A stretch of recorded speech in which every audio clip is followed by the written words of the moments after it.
Boker Tov, c'est l'heure du premier journal d'information ce matin sur Studio Kalita, relayé sur les ondes de Radio J à Paris. L'armée israélienne a bombardé durant la nuit des positions du Hamas à l'intérieur de la bande de Gaza. Il s'agit de postes d'observation d'infrastructures souterraines du mouvement terroriste. Et cela en riposte aux nombreux tirs de ballons incendiaires palestiniens de Gaza vers le territoire israélien pendant la journée d'hier. Également à la suite de la multiplication de ces tirs de ballons incendiaires, l'armée a décidé de réduire la zone de pêche autorisée au large des côtes de Gaza à 8000 miles nautiques. Je vous rappelle que toujours dans le cadre des mesures de restriction, le poste de passage de Kerem Shalom est fermé depuis mardi et l'armée israélienne n'autorise que l'entrée de matériel humanitaire et de carburant. Hier, 24 foyers d'incendie ont été recensés dans le pourtour de la bande de Gaza sans faire de blessés, mais en causant d'importants dégâts matériels, en particulier dans les conseils régionaux de Chof Ashkelon et d'Eshkol. Le ministère israélien de la Défense a effectué hier soir, avant minuit, un essai réussi du nouveau système de missiles antimissiles Flèche 2 Hetzstein, qui est une version améliorée du premier modèle. L'essai a été réalisé dans le centre du pays avec la contribution, il faut le souligner, de l'Agence américaine de protection antimissiles. Le système a intercepté un missile de type Ankorn.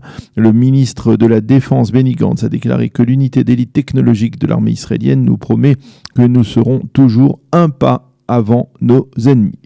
Et puis on a appris que les services de cyberdéfense d'Israël avaient déjoué au cours des derniers jours une cyberattaque venant de l'extérieur destinée à endommager des institutions sécuritaires israéliennes.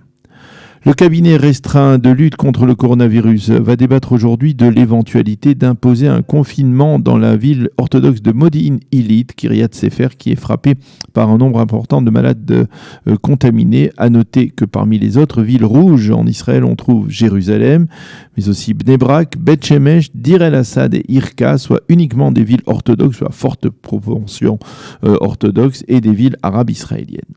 Le cabinet restreint doit également débattre aujourd'hui de deux dossiers importants, la détermination de nouveaux critères pour décider du nombre quotidien de contaminés.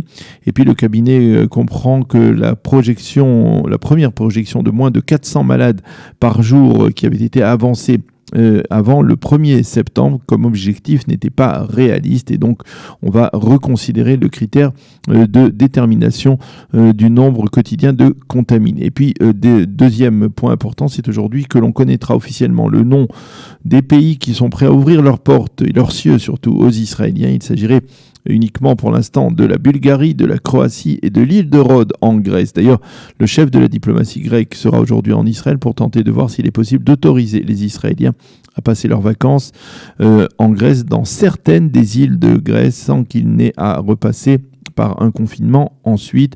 Bien entendu, ceci sous condition qu'ils se soumettent avant et après leur séjour à des tests de dépistage. Et puis, en attendant la réouverture des cieux, on a appris hier qu'El Al remboursera 80 millions de shekels aux passagers qui avaient pris un billet d'avion avant le début de la crise mais qui n'ont pas pu le concrétiser en raison de l'épidémie. On a recensé au cours des 24 dernières heures 1275 nouveaux malades en Israël. Le nombre de malades graves a baissé de 6 à 369 malades. 110 sont sous assistance respiratoire.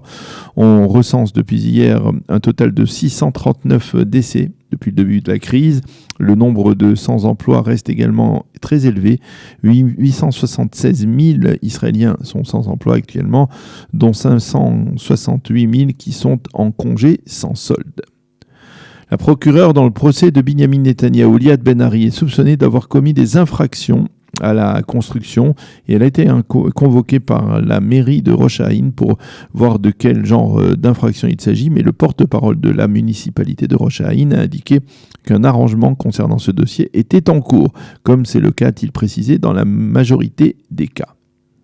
Je vous rappelle également que la Knesset a voté hier contre la loi présentée par le parti Yesh Atid de Yair Lapid et visant à empêcher un député inculpé par la justice de pouvoir former un gouvernement. Par contre, les députés ont voté en faveur du projet de loi déposé par les deux députés Derech Eretz, Tzvika Hauser et Yoaz Hendel, visant à reporter de 100 jours la date butoir pour le vote du budget de l'État, ce qui accorde une sorte de bouffée d'oxygène au Premier ministre et à son suppléant afin de tenter de trouver une solution concernant le vote du budget de l'État, à savoir est-ce qu'il s'agira d'un budget annuel ou d'un budget biennal. La crise au Liban maintenant, le président français Emmanuel Macron s'est entretenu hier avec le président iranien Hassan Rouhani. Il l'a mis en garde contre toute interférence extérieure au Liban et a évoqué la nécessité, je cite, pour toutes les puissances concernées d'éviter toute escalade des tensions. Quant au président libanais Michel Aoun, il a estimé à plus de 15 milliards de dollars les dégâts causés par l'explosion de la semaine dernière dans le port de Beyrouth. La météo pour terminer, le temps sera plus chaud sur l'ensemble du territoire israélien. Il fera 30 degrés aujourd'hui à Jérusalem, 31 à Tel Aviv et 39 degrés à Eilat. C'est la fin de ce premier journal d'information.